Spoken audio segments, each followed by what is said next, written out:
The flight deck of the USS Gerald R. Ford roars with the raw power of modern naval engineering. The sound begins deep inside the electromagnetic aircraft launch system, a metallic surge that turns the carrier into a floating storm of motion and precision. At 1325 Zulu, that sound is constant. The Persian Gulf is no longer just a major sea route. It has become a frozen corridor of global uncertainty. Off the coast of Oman, 400 massive cargo ships sit motionless, waiting for the world's most important energy pathway to reopen. Above Doha, Qatar, the sky still carries the mark of a $20 billion catastrophe. The Ras Laffan LNG facility has become a towering column of light and smoke, visible even from low Earth orbit. In the hours after the incident, global oil prices surged by 35%, shaking energy markets across every continent. There is no space left for slow, traditional diplomacy. This is now a 22-nation precision operation designed to restore the movement of the world's energy supply. On March 19th, the idea of neutrality disappeared in the heat rising over Qatar.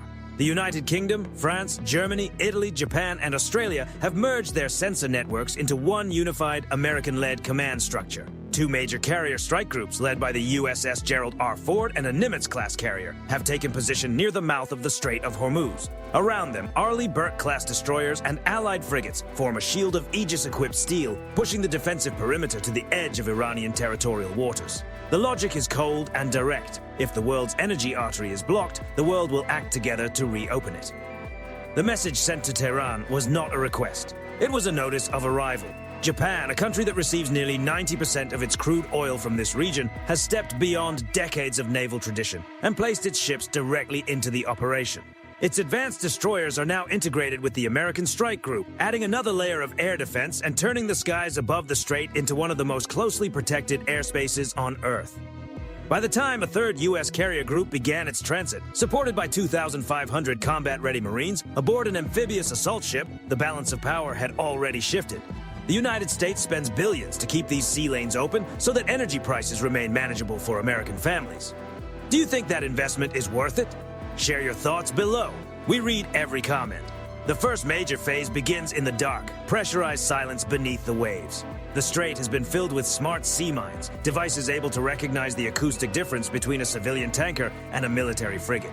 To clear the route, the coalition deploys the most sensitive extensions of its naval network. Unmanned underwater vehicles slide from the backs of littoral combat ships, their side-scan sonar mapping the seabed in sharp 3D detail. They move with the quiet precision of mechanical predators, scanning every contour of the ocean floor. When a mine is located, the response is immediate and controlled. MH-60S. Seahawk helicopters hover over the coordinates and release Archerfish neutralization systems. These small, remote-guided devices move toward the mine and disable it at close range. The result is a deep, muffled pulse beneath the surface, sending a column of white water high into the air and turning a costly hidden danger into harmless debris on the seabed. As the route is cleared, the tankers begin moving again. But they are not moving alone. Each vessel is surrounded by 4 destroyers in a protective formation built to detect, absorb, and redirect any incoming danger before it can reach the convoy. On the bridge of an Arleigh Burke-class destroyer, the tactical action officer studies a screen filled with hundreds of green and red markers. The red markers are moving fast. They are fast attack boats from the Iranian Revolutionary Guard, small high-speed craft pushing out from the broken coves along the Iranian coastline in a coordinated swarm. Their goal is simple: overwhelm the formation with speed, numbers, and confusion. The Mark 45 5-inch gun on the destroyer's bow rotates with a speed that seems impossible for a 15-ton piece of naval machinery. It locks onto the incoming craft and begins its measured response, sending proximity-fused airburst rounds across the water with heavy, rhythmic force. At the same time, MH-60R helicopters hold position overhead. From beneath their wings, AGM-114 Hellfire missiles drop into their flight paths and race toward designated targets with precision guidance. Each missile is assigned to a specific craft.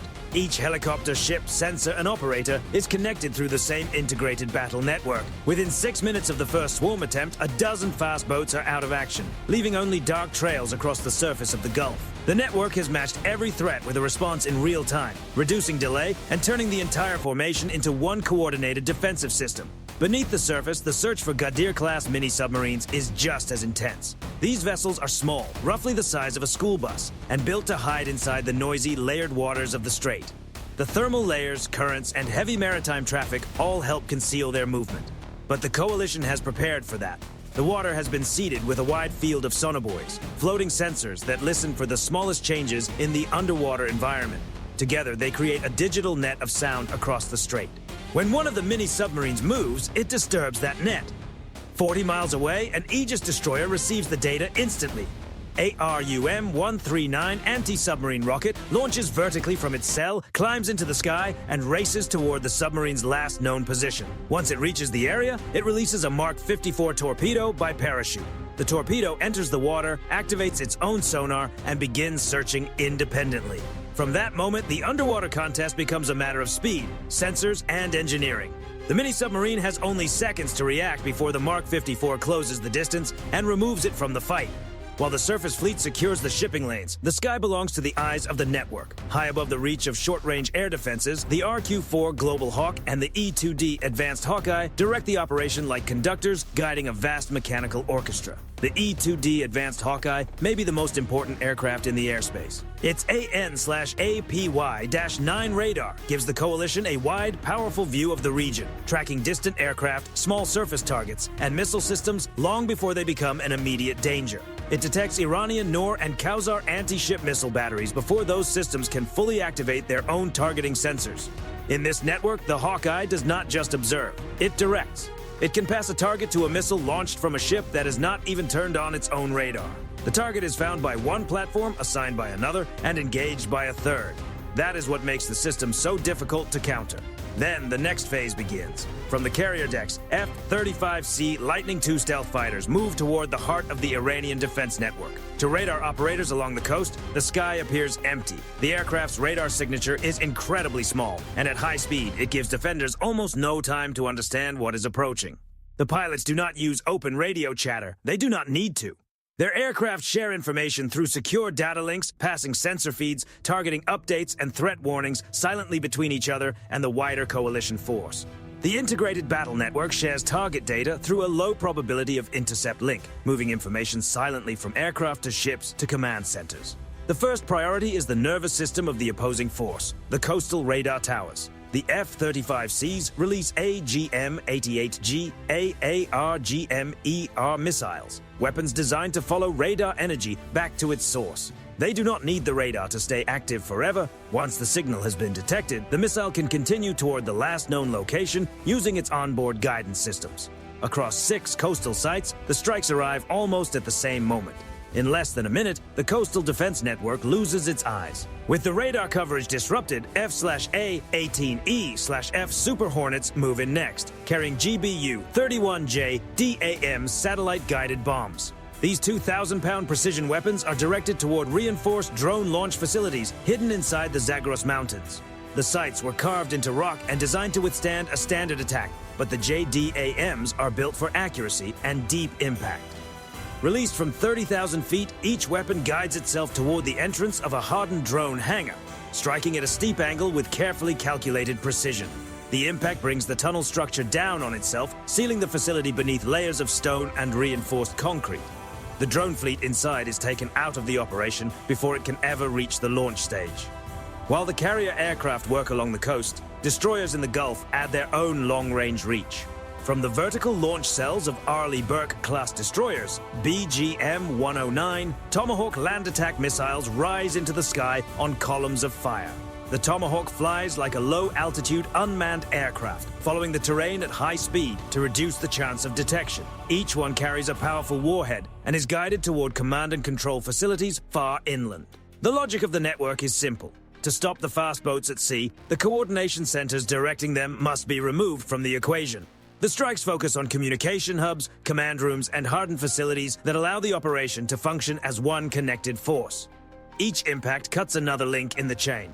Within 14 minutes, the opposing military's ability to coordinate a unified response has been severely disrupted. Back along the coast, fast boat shelters carved into limestone cliffs are targeted by AGM-154J SOW glide weapons. These standoff systems release precision submunitions over hardened storage areas, overwhelming the shelters and leaving the once hidden boat fleet unable to continue the fight. The efficiency of the operation is chilling. Every movement is captured by satellites, processed through AI-assisted battle management, and matched with a response before local commanders can fully adjust to the new situation. This is the logic of checkmate. Every option has already been predicted. Every movement leads to the same result. By the time the opposing force understands the scale of the network around them, the outcome has already been decided.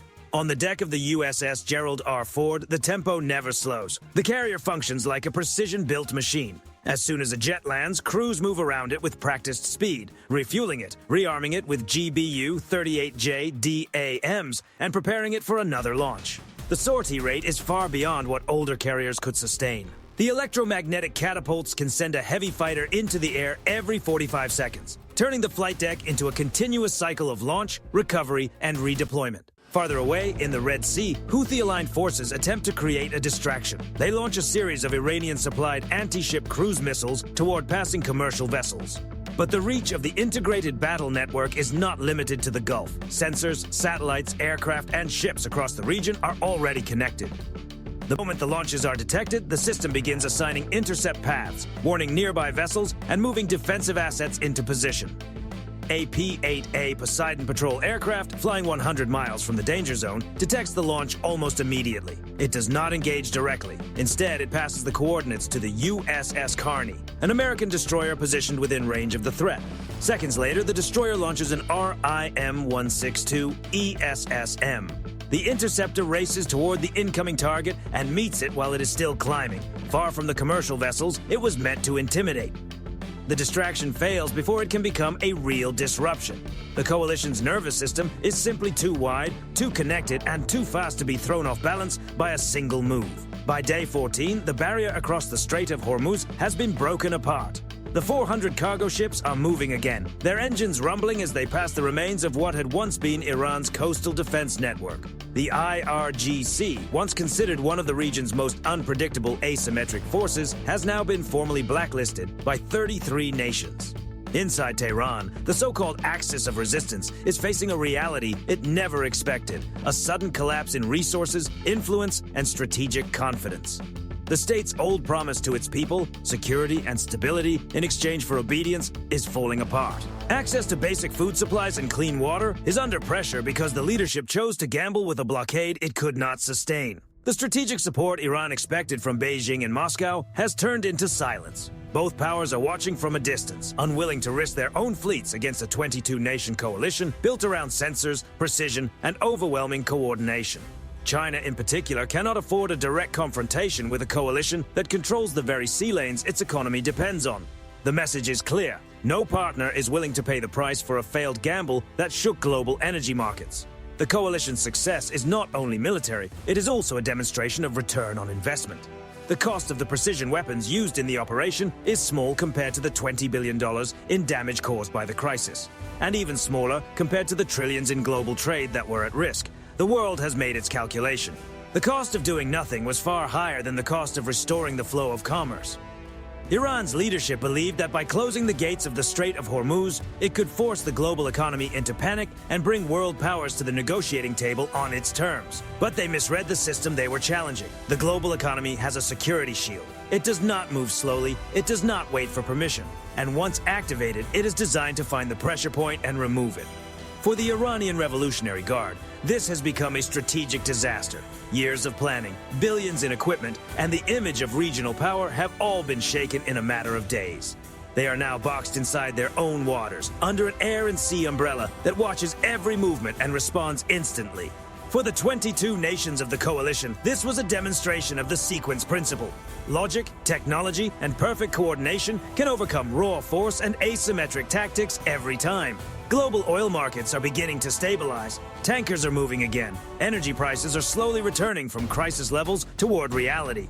For the United States Navy, this was not the defining conflict of the century. It was a tactical necessity. It was the integrated battle network doing exactly what it was built to do: detect the threat, track it, isolate it, and neutralize it before it could shape the outcome. Dismissed.